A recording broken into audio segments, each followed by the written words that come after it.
I'm Mike Hickson. A real man is humble. One of my favorite blogs is called The Art of Manliness. It's extremely practical. Questions like how to wear a suit without a tie, how to give a great handshake, know when to untuck your shirt, how to prevent swamp crotch.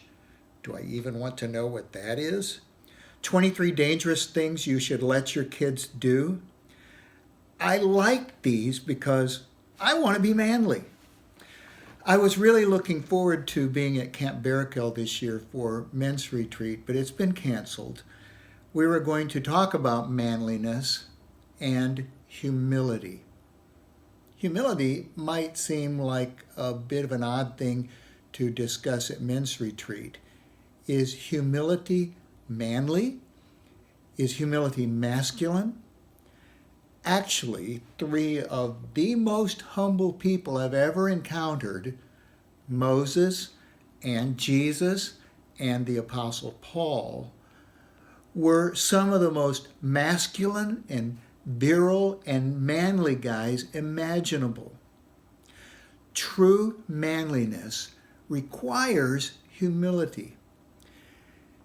Masculinity without humility is actually just a lot of bluster. It's kind of like a balloon. Sooner or later it's going to deflate or pop. Masculinity without humility is like, well, it's like watching one of those movies with all the old elderly action heroes.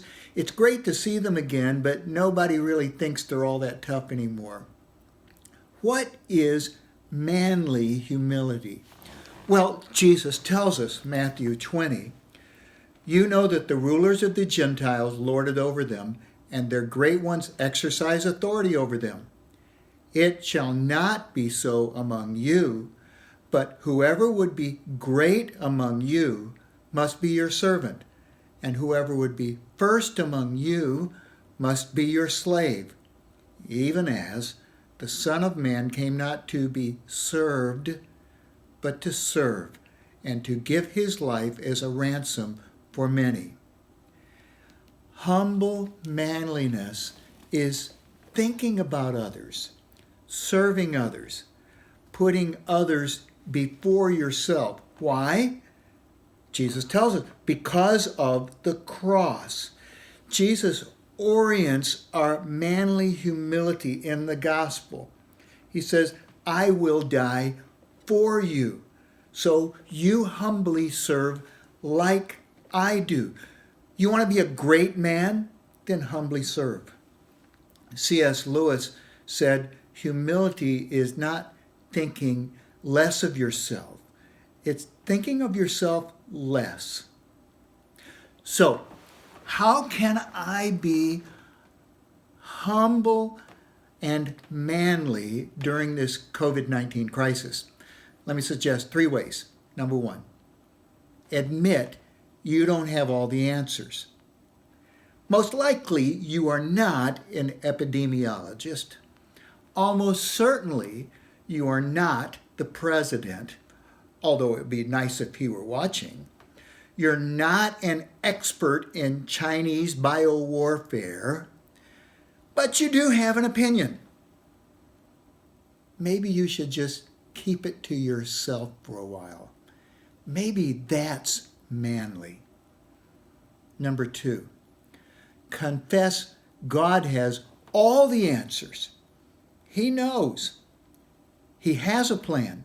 He has a schedule. This morning, my wife came in the living room where I was having my devotions, and she sat in my lap and said, "Am I really stuck at home for the duration of this?" And I said, "No, just until 2022. And then I had to encourage her that all of this isolation and difficulty we're going through is in God's hands, and we can rest in Him. That's humility. That's manly humility. Number 3, love your family supernaturally and sacrificially. That is masculine humility. They need you now, more than ever. Serve them. That's what a manly man does. Be their strength through God's power in you. Point them to the source of hope. Build them up. Stoop to their level. Give them what they need. Model the gospel for them. True masculinity is humble power. It's stooping to serve those who maybe don't deserve it. It's being like Jesus. Will you be a manly man?